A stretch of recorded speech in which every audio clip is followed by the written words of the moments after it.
The day my fiancée pretended to have amnesia, she dragged me to the Civil Affairs Bureau and turned the marriage certificate we had just received the day before into a divorce certificate. 2 days later, the wedding I had meticulously planned went ahead as scheduled. The bride was still her, but the groom had changed to her ex-boyfriend, with whom she had been on and off for years. When we met again, she tugged at my hand. Her eyes read, "Joel, where have you been? Why haven't you come to find me in all these days?" I pretended to be confused, as if I were looking at a stranger. "Miss, who are you? Do we know each other?" Chapter 1. Joel, come to the Civil Affairs Bureau at 9 to get the divorce, Sophia ordered, hanging up the phone without waiting for me to respond. Sophia was my fiancée. She had lost her memory. The first thing she did after losing her memory was to call me and ask for a divorce. We had gotten married yesterday morning, but by this morning, the marriage certificate had already turned into a divorce certificate. I arrived at the Civil Affairs Bureau and found that Sophia wasn't alone. The man walking closely beside her, holding her arm, was someone I recognized. I had seen him in Sophia's secret WeChat circle before. His name was Horace, her ex-boyfriend, with whom she had been entangled for 5 years. It wasn't until I showed up that he seemed to disappear from Sophia's WeChat social circle. Now that Sophia had lost her memory, she had forgotten me, yet he had returned to her side. When Horace saw me, his smile became awkward. He stammered, "Mr. Sue, please don't misunderstand. Sophia and I are just..." As he spoke, he didn't loosen his grip but instead held her tighter. From the angle where Sophia couldn't see, he gave me a mocking smile. Sophia tightened her grip on his hand, leaning affectionately on his shoulder, and spoke with a firm tone. "I asked Horace to come with me. There's no misunderstanding, he's my boyfriend." A sharp pain struck my chest, meeting Horace's triumphant gaze. I forced a smile and nodded. I understand. Not many people get divorced." As we were processing the paperwork, the staff looked at me with a strange expression. I was also surprised. It was the same person who had helped us with our marriage paperwork yesterday. Back then, he had wished us,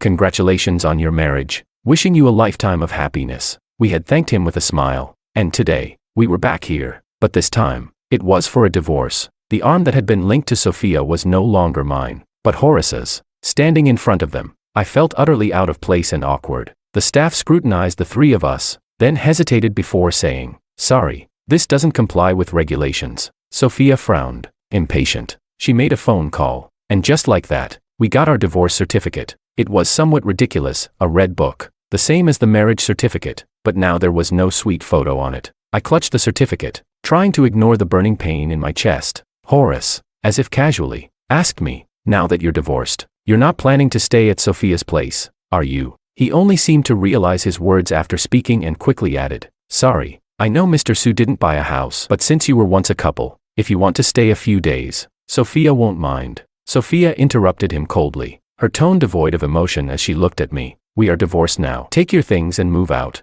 Her voice was cold, and it was as if she hadn't pretended to lose her memory at all. My throat tightened. The glaring red divorce certificate burned into my vision. Had she pretended to have amnesia just for this?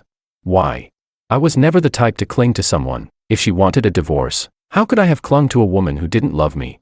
But it was laughable that after 5 years of our relationship, I couldn't even get a clear answer. A marriage, ending with such a ridiculous conclusion. I took a deep breath, forcing a stiff smile. "All right, as you wish." Chapter 2. Sophia was driving the car we had chosen together as our wedding car. When we bought it, Sophia told me, "On our wedding day, I'll marry you with this car." We had just picked up the car yesterday afternoon, and I hadn't even had the chance to sit in it yet. Now, however, the person sitting in the front passenger seat was Horace. It had become the witness to their love. Sophia leaned over, affectionately fastening Horace's seatbelt. They were so close, their breaths intertwined. As Sophia stood up, Horace planted a sweet kiss on her cheek. Instinctively, Sophia glanced up at me. Horace, following her gaze and seeing me, grumbled, "Sorry, this car was a gift from Sophia to me. It's just for me. I don't want any other men sitting in it." Sophia, with a loving look, responded, "Of course, it's a gift from my wife. How could I let anyone else sit here?" With that,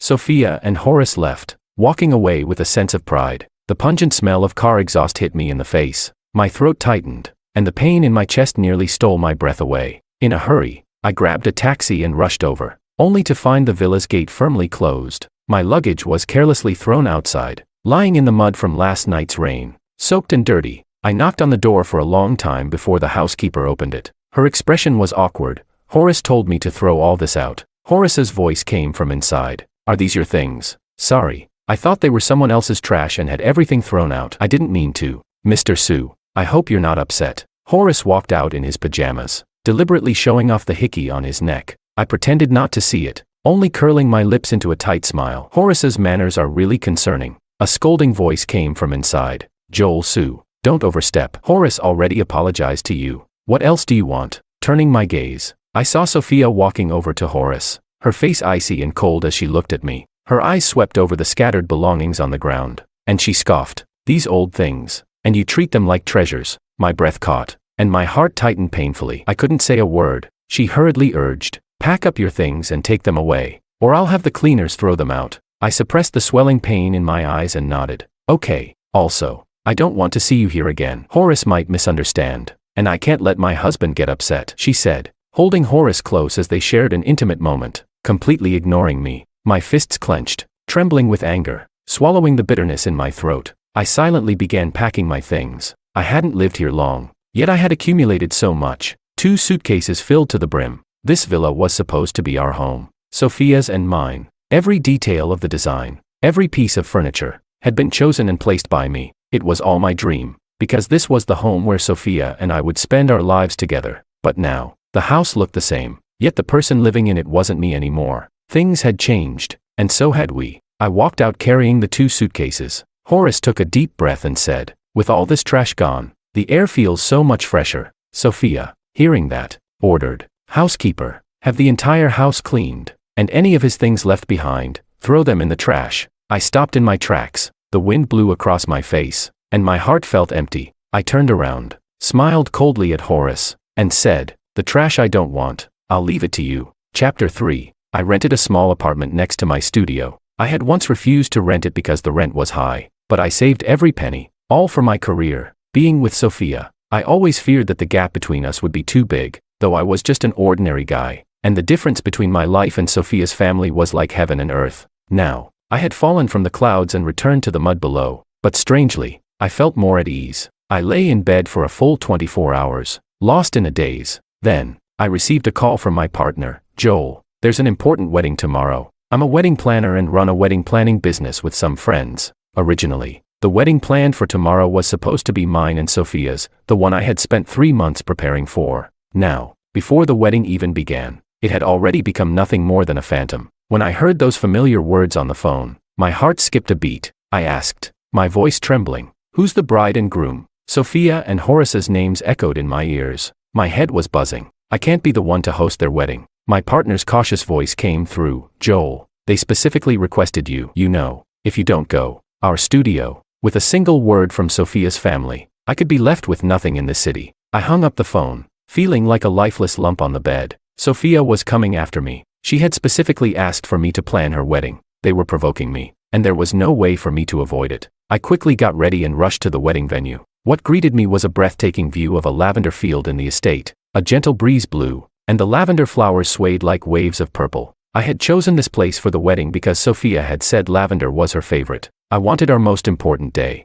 the day I would marry the love of my life, to be surrounded by a sea of lavender. But now, looking at this sea of flowers, all that remained in my heart was bitterness. I pushed the bitterness aside and discussed the wedding details with Horace in a professional manner. He had many complaints, constantly pointing things out, asking for revisions. Sophia sat patiently beside him. She leaned into Horace's arms, showing no sign of impatience. Not long ago, she had leaned in my arms in the same way, tirelessly listening to my plans for our wedding. After wasting half the day, Horace finally said, forget it. Let's just stick to the original plan. After all, Mr. Sue is the most familiar with the original plan. I trust him with it. I stared at the dense notes on the tablet, my fingers gripping it tightly. The original plan he was referring to was the one I had designed for my own wedding. Sophia knew that too. Horace, seeing my silent expression, smiled smugly. He casually remarked, the wedding is tomorrow morning. It's a bit rushed, but I believe Mr. Sue will do a perfect job. Right. I froze for a moment. Our wedding was originally scheduled for tomorrow morning. I lifted my eyes and met Horace's triumphant gaze.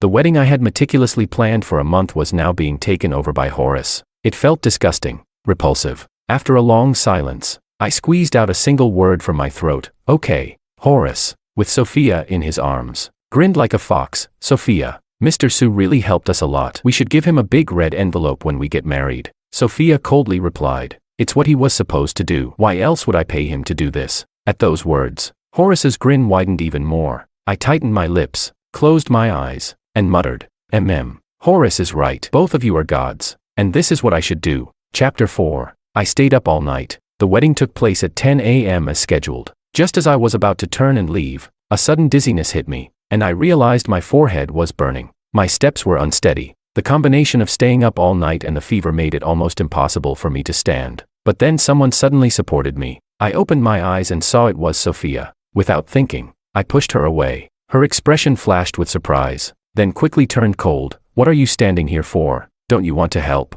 Are you trying to be the groom? I forced a smile. Money is hard to earn, and shit is hard to swallow. I didn't have the energy to argue with her. I silently turned and started to leave, but someone called me. Horace, dressed in a tailored suit, stood there with a confident posture. My eyes inevitably fell on his suit. This suit was originally chosen by Sophia for me, but now, it was on Horace. My fingers subconsciously dug into my palms, the sharp pain pulling at the tight strings in my mind. Horace smugly whistled in front of me. His face wore a fake smile. Mr. Sue, do you think this suit looks good? Does it match the atmosphere of today's event? I couldn't find the words, and just gave a half-hearted nod. His smile grew wider, and his eyes locked onto mine. I wonder if Mr. Sue would be willing to host our wedding. The string in my mind snapped at that moment. I looked up, my eyes burning with fury. Sophia seemed pleased with my reaction and ordered me, did you hear that? Horace asking you to host the wedding is an honor. A sarcastic smile tugged at the corner of my lips. What if I say I don't want to? Sophia looked at me coldly. Then I'll have to think that Mr. Sue is incapable, I suppose. With someone like that,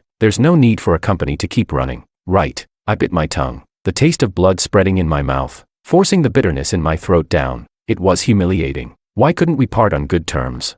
I was never the type to cling on stubbornly. Even without today's humiliation, I would still keep my distance from them. Why did things have to be this way? I numbly nodded. I walked past them, my steps unsteady. When I reached Horace's side, I stopped briefly. In a low voice, I said, Horace, second-hand goods aren't suitable for you. Your shoulders are too loose, and your waist is too tight. I didn't look at Horace's suddenly darkened face, and quickly left. The wedding officially began. The sunlight filtered through the lavender field, creating a dreamy scene. Sophia, in a beautiful purple wedding gown, walked slowly into the lavender sea. Amid the thunderous applause, she placed her hand in Horace's. I thought I had become numb, but my eyes welled up uncontrollably. This was a wedding I had imagined countless times in my head. For 3 months, I had worked hard to make it a reality, but I wasn't the groom. My soul felt like it was torn into 2 parts, one in the flower field, aching with pain, and the other, numb, repeating the familiar lines I had said 1,000 times. I couldn't even remember how the wedding ended. I was burning with fever, drifting like a ghost back to my rental apartment. The moment I lay down, I fell into a deep, exhausted sleep. In my dreams, everything was fragmented, like watching a blur of images passing by, as if 5 years of my life with Sophia had swept past me in a flash. And with those 5 years, my dreams shattered, carried away, and left no trace. I slept for 3 days. When I woke up, I was starving. As I ordered takeout, my eyes landed on the wilted lavender on the windowsill. Lavender's flower language is, waiting for you to love me. Sophia liked it, so I planted it on the balcony for her. I thought, I no longer needed it. Strangely enough, everything about Sophia seemed to have become part of the past, completely wiped away during these 3 days and nights of darkness. Even when I thought about it, it felt like looking at flowers in a mirror or the moon in water, vague, distant, as though in another lifetime. I touched my chest, where my heart was beating strongly. It no longer hurt. I blocked Sophia. If she wanted to pretend she had forgotten me, I hoped she would do so completely. Better for us to remain strangers for the rest of our lives. Perhaps it was a matter of personal failure in love, but success at work. We expanded our business nationwide.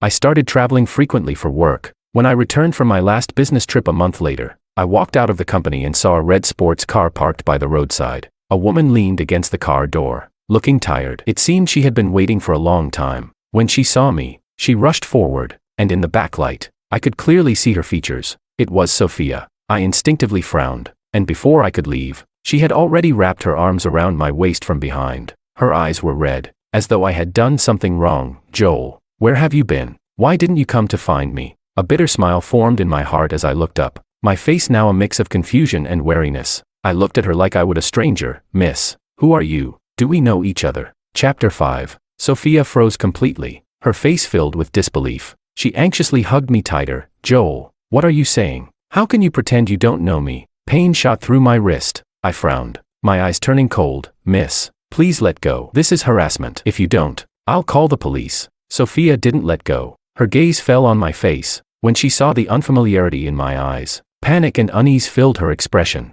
Her voice trembled. Joel, I'm Sophia. I'm your wife. I gave her a look of complete disbelief. In my struggle, I pushed her off forcefully. She winced in pain but still didn't release her grip. I yelled, crazy woman. She tried to cover my mouth, but it was too late. Passers-by quickly gathered around. She flustered and explained, I'm his wife. He's just throwing a tantrum. I pulled her hand away. She's lying. I don't know her. The crowd looked at us with confusion, and some of the bystanders even called the police. The police took both of us to the station. Sophia was my wife. She used to be. Now, she could only be called my ex-wife. The dates on the marriage and divorce certificates were just one day apart. Our marriage didn't even last 24 hours. After everything was clarified, the police looked at Sophia with unspoken words. After a thorough scolding, Sophia was released. Outside the police station, Sophia's eyes were fixed on me with a burning intensity. She asked hoarsely, Joel, don't you recognize me anymore? I stepped back in disgust and said indifferently, I had a serious illness a month ago and lost a lot of memories. Should I remember you? If I've forgotten, then it doesn't matter.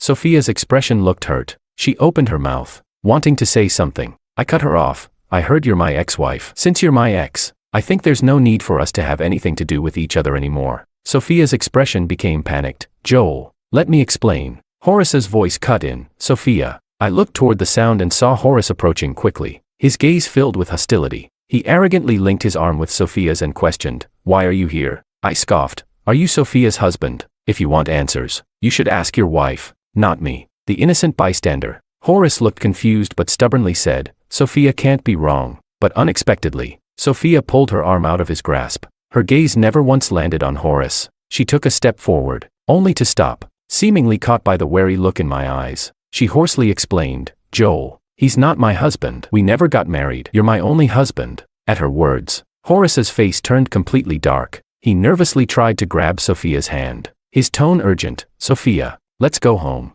please. Sophia instinctively pushed him away. Horace stumbled backward, hitting his lower back on the ground, letting out a pained groan. He exaggerated the pain. Sophia, I'm hurt. But Sophia didn't even look at him. Her eyes were locked on me, and her voice now carried a pitiful tone. Joel, let me explain. I had amnesia before, and that's why I was tricked into divorcing you. But now I remember everything. I impatiently interrupted her. I don't care. Please don't bother me. Chapter 6. I impatiently turned and walked away. Sophia tried to follow me. I coldly threatened. This is a police station. Do you want to go back inside? Her footsteps halted. Without looking back, I left. Behind me, I could hear Horace and Sophia having an intense argument. It had nothing to do with me, but Sophia began to cling to me relentlessly. She somehow found out where my rented apartment was and waited outside my door every day, looking pitiful. Whenever I opened the door, I was met with her face, which immediately made me frown in disgust. A brief flash of hurt crossed her eyes, but she insisted on handing me the breakfast she was holding. It was the small steamed buns and century egg congee I liked to eat. The packaging was from my favorite shop, a place far from my apartment. Yet, when she handed it to me, the breakfast was still steaming hot. I impatiently pushed her hand away. The breakfast fell to the ground. The buns rolled around, covered in dust. The congee spilled everywhere, splashing on my pants. I instantly lost my temper. Can you stop causing trouble first thing in the morning? This is so annoying. She looked at me with wounded eyes. A little bit of congee spilled onto her hand, burning her skin, turning it red. She lowered her head, speaking meekly. Joel, I'm sorry. I couldn't be bothered to listen to her explanation and slammed the door shut. After changing into fresh clothes, I deliberately ignored Sophia, who was still standing outside my door. She followed me pitifully, but my car's exhaust fumes blew right in her face. By noon, she persistently sent flowers and lunch through a delivery person. I refused to accept everything. The delivery driver, unsure what to do, called her several times. In the end, he could only leave the flowers and lunch at the company entrance. The heat was unbearable, and by the time I got to the food, it had spoiled, giving off a rancid smell. I pinched my nose and threw the spoiled lunch and the flowers, which had absorbed the foul stench all afternoon, into the trash. When I looked up, I met her wounded gaze. I furrowed my brows tightly and couldn't hold back my words. Why do you always cause trouble for others? Sophia bit her lip, her eyes clouded with a layer of gloom. I massaged my temples in frustration, my voice dripping with dissatisfaction. Sophia, what's the point of all this? I don't remember you, and I don't want to remember you. Can you stop interfering with my life? Sophia's face turned pale. She stood silently, her eyes filled with an indescribable sadness. After a long pause, she choked out, "Joel, can you give me a chance? A chance to wake up your memories? I've had amnesia too. I know how to help you remember." I interrupted her softly. "You had amnesia. I had amnesia. Well, now, neither of us owes the other anything. There's no need to recover our memories." Sophia's throat tightened. Pain flashed across her face as she spoke through her discomfort. "Joel, are you still blaming me? I was tricked into divorcing you by Horace. Can you forgive me?" I impatiently stressed. "It doesn't matter. I don't care." Her voice abruptly trailed off. Her breath became shallow and uneven, as though the pain inside her was overwhelming. After a long silence, she rasped, "Joel, you weren't like this before." Chapter 7. I work as a wedding planner. I've encountered all sorts of problems, big and small. That's why, in front of Sophia, I always keep my emotions stable. The only thing that makes me lose control is when Sophia claims to have amnesia and says she wants a divorce. I know she's faking it. This is just her trick to toy with me. But still, I lost control. I clearly saw the flash of self-satisfaction in her eyes. She took pleasure in my loss of composure. It seemed as if only if I were humble enough, pathetic enough, would it prove my love for her. Yes, it was only because of this that she tortured me, pretending to have amnesia to deceive me, enjoying this twisted form of psychological pleasure. How ridiculous. Is she still in elementary school? Does she test a man's love for her through acting? This isn't love, it's blatant mockery. She doesn't deserve my forgiveness. Time and time again, I pushed Sophia away from my door, but she never got tired and kept showing up in front of me. Every time I dismissed her feelings, a look of indescribable sadness would cross her face, but the next day, she would still crawl back to beg for my attention. One late night, I was watching food videos, feeling hungry, and casually posted a WeChat moment. I added a drooling emoji. Half an hour later, my door was knocked on. Sophia stood in front of my door, her forehead covered in sweat. In her hand was the exact dish I had posted about on WeChat. Listening to her heavy breathing, I could imagine that she must have run around to several places in the middle of the night before finally finding the food I wanted. But she didn't say a word about her struggles. She just handed me the food, speaking in a meek voice. "Joel, you said you wanted to eat this, so I brought it for you." There was no joy on my face, just deeper disgust. I pushed her hand away and grumbled. "Was this intentional? You know I'm dieting, yet you deliberately bring me high-calorie food late at night. Why do you always make things worse?" I coldly shut the door, but then, feeling unsatisfied, I opened the door again. Sophia's disappointed face instantly brightened, her eyes sparkling with hope. She asked eagerly, "Joel, will you accept my gesture now?" I scoffed. "Get lost. Don't snoop on my information anymore."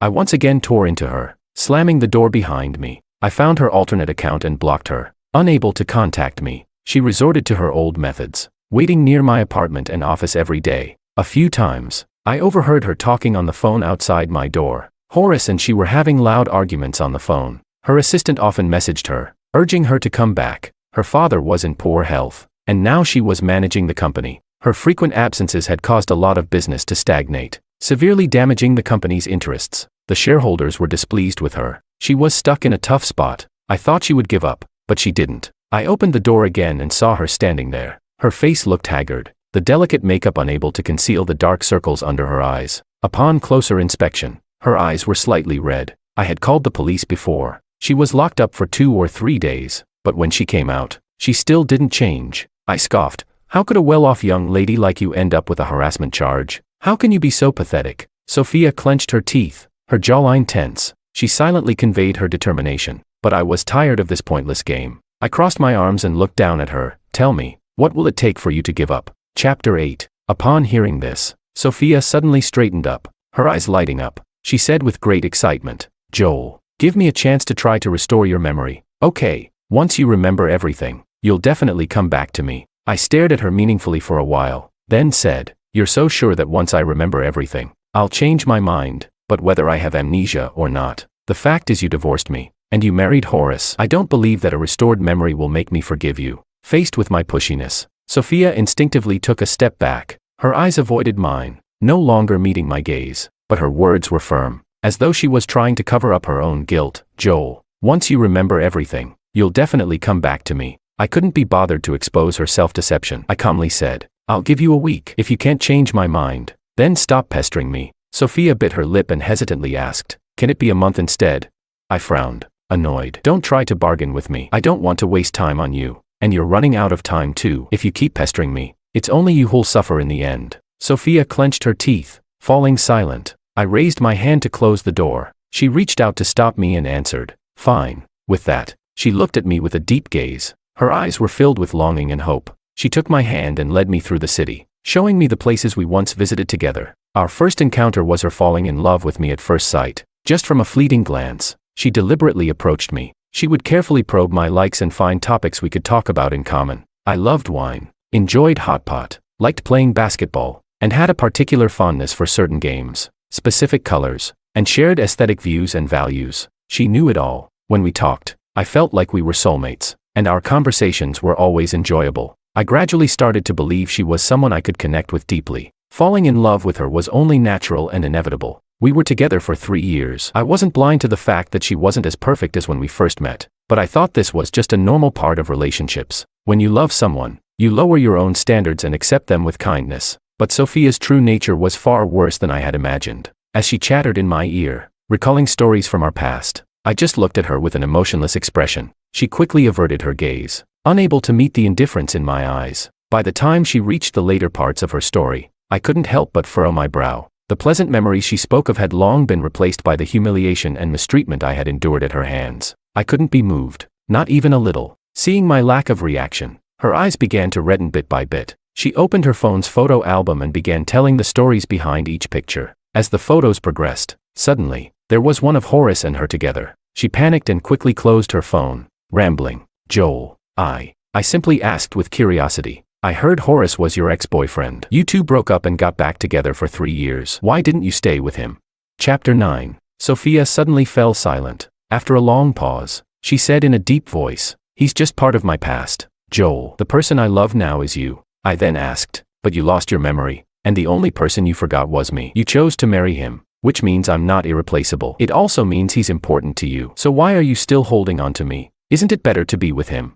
Sophia's lips turned pale for a moment, and she couldn't find the words. I calmly continued, "If you can forget, that means what's forgotten isn't important. You, like me, are expendable." I looked her straight in the eye, then added softly, "Besides, amnesia is never an excuse to mistreat someone." Her breath hitched, and panic spread across her eyes, consuming them. Her lips quivered, but her throat seemed to be completely dry. After a long pause, she quietly said, "Joel, I have 3 days. I will make you remember our past." I gave a sarcastic laugh and didn't respond. On the 4th day, she brought over the blue cat that had been sent to the pet store for boarding. The blue cat jumped to my feet, affectionately rubbing against my hand, unwilling to leave. As I stroked its dull, withered fur, my body stiffened suddenly. This blue cat was the birthday gift she gave me on my 26th birthday. A huge bouquet of lavender hit a 3-month-old kitten. The little kitten poked its head out from the flowers, looking so adorable that it softened anyone's heart. She held the flowers and the cat, with a gentle smile on her face. "Joel, would you give this little kitten a home?" I softly stroked the kitten's fluffy little head and said, without thinking, "Little kitten, would you like to come to my home?" The kitten let out a weak meow, but the voice that responded louder than the kitten's meow was Sophia's. "Yes, I'm willing." She squeezed beside me, her voice full of joy. "The kitten needs a mother too. You wouldn't want her to grow up without the company of a mother, right?"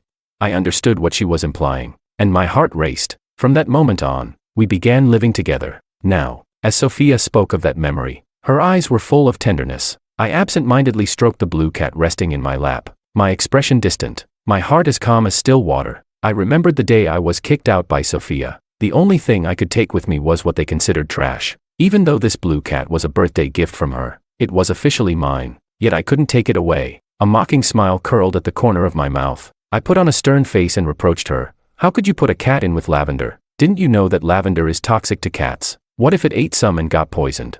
Also, who gives a living creature as a birthday gift? This is a life, and the person who raises it is responsible for its entire life.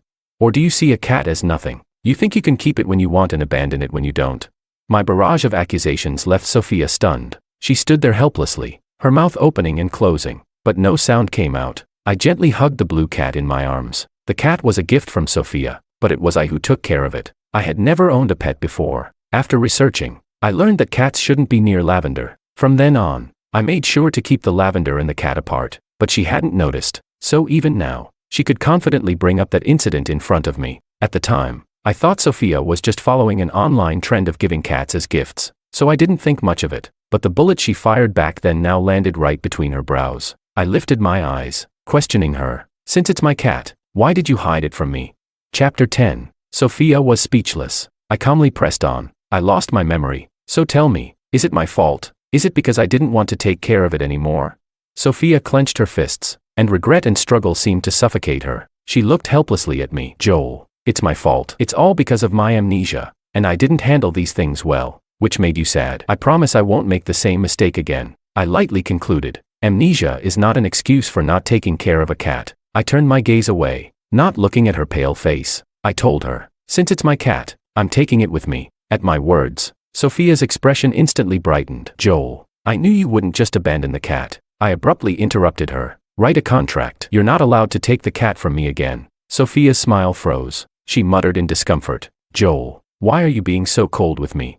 I scoffed. Let me remind you, Sophia, from my perspective, you're less than a stranger to me. Sophia stood still in shock, her eyes dimming instantly. Her face grew more and more pained each day. On the final evening, the sunset painted the sky, as brilliant as a work of art. We walked into the lavender field in the estate. The scenery here was so familiar. Everything was the same as the wedding a month ago. The only difference was the absence of the cloud of guests and the couple holding hands. We stood in the lavender sea. The breeze blew through my black hair, and the lavender swayed with it. In the bright afterglow, Sophia gazed at me intently. In her open palm was a familiar wedding ring. 2 months ago, that wedding ring had been on my finger, but on the day she married Horace, in this very lavender field, she had placed the ring on Horace's finger. How ironic, Sophia said softly. Joel, we once planned that our wedding would be grand here in this lavender sea. You would hold my hand, and in front of everyone, we'd make vows to each other, promising to grow old together. She gazed at me, her eyes seeming full of deep,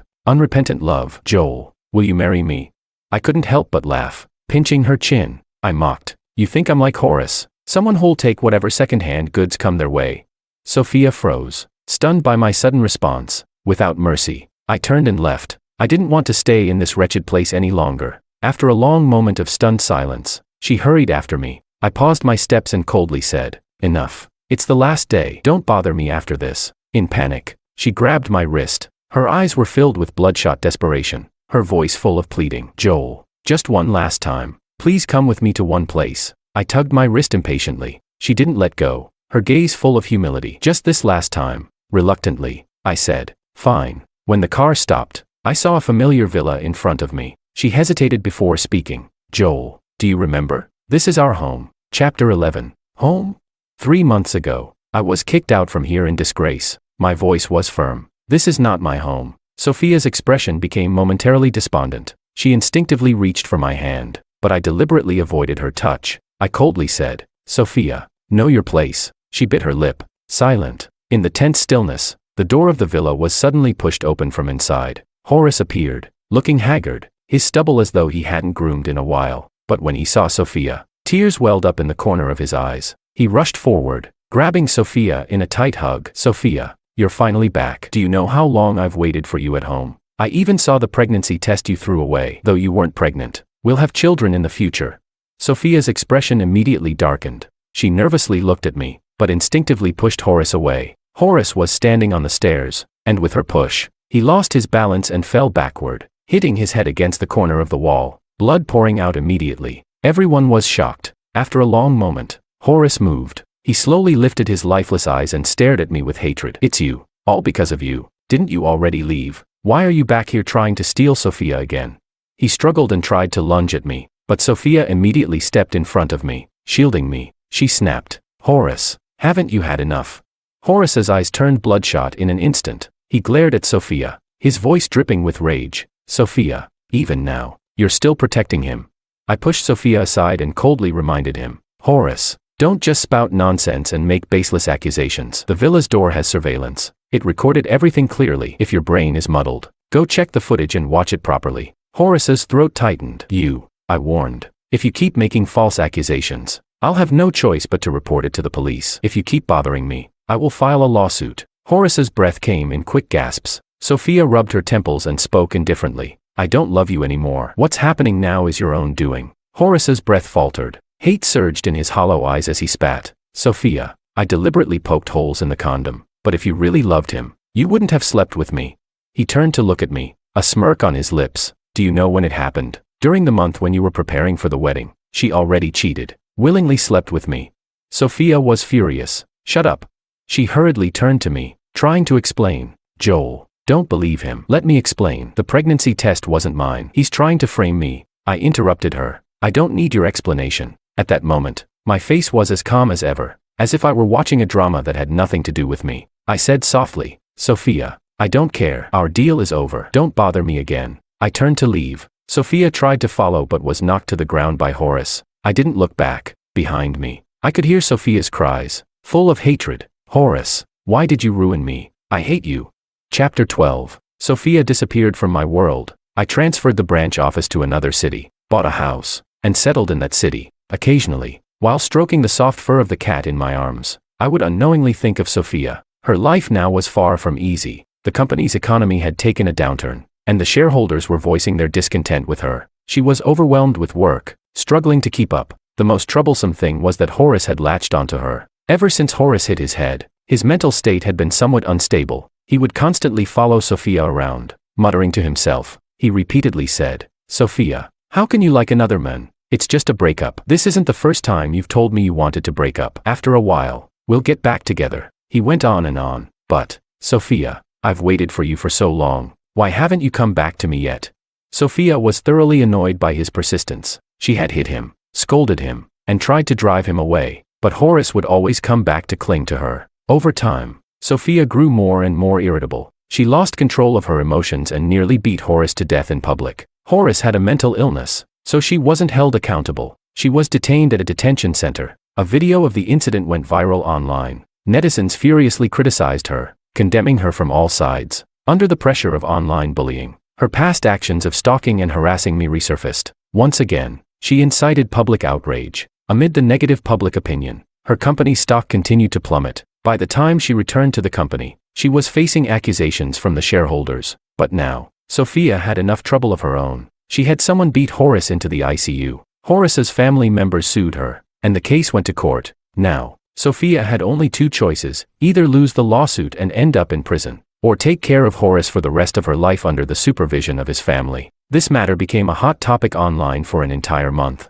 When the media storm finally calmed down, Sophia and Horace secretly got their marriage certificate. She married Horace, whom she had always looked down on. For the rest of her life, she would have to care for Horace, whose mental state was often normal but sometimes completely deranged. Under the watchful eyes of his family, she would be entangled with Horace for the rest of her life. I never expected to meet Sophia again. It was just by chance. She spotted me, her eyes full of complicated emotions. After a while, she called out to me, Joel, are you doing well now? I glanced at Sophia. It was clear she wasn't doing well. Her hair had turned graying, the wrinkles at the corners of her eyes had deepened, and her face wore a dead, suffocating air of frustration. I heard that she still had shares in the company, but had no real power. Her career and family were both in shambles. I raised an eyebrow, ignoring her. Before I got in the car, her gaze lingered on me, unwilling to look away. I turned around, standing just far enough for her to hear my voice. My amnesia was fake, and I know yours was too. We're even now. Sophia's pupils dilated in shock. She wanted to rush forward and confront me, but was stopped by Horace, who had appeared out of nowhere. Without hesitation, I got into the car and drove off, leaving her with only the exhaust fumes. When I was with Sophia, I learned that she had a 5-year-long on-again, off-again ex-boyfriend. To say I didn't mind would be a lie. She repeatedly assured me that she would never have anything to do with Horace again. But during the month I was carefully planning our wedding, she and Horace crossed paths once more. On the morning she got her marriage certificate, I left in a rush for work. When I came back early, I heard sounds from the bedroom that I could hardly bear to listen to. It was Sophia and Horace. It felt like a thunderclap. I didn't even have the strength to push the door open. I didn't expose her. I left Sophia with a shred of dignity. Cheating was my bottom line. I couldn't tolerate it, but for a moment, I couldn't bring myself to say anything. Yet, Sophia grew greedy. I overheard her talking on the phone with a close friend. She said lightly, I regret it. I don't want to be tied down by marriage at such a young age. Besides, he doesn't love me as much as Horace does. Horace would do anything for me. He's not like him. Too calm, too boring. I want to take a break from him, and when he's figured things out, he can come back to me. Amnesia. If I lost my memory, would he lose control? I want to see how far he would go for me. It should be interesting.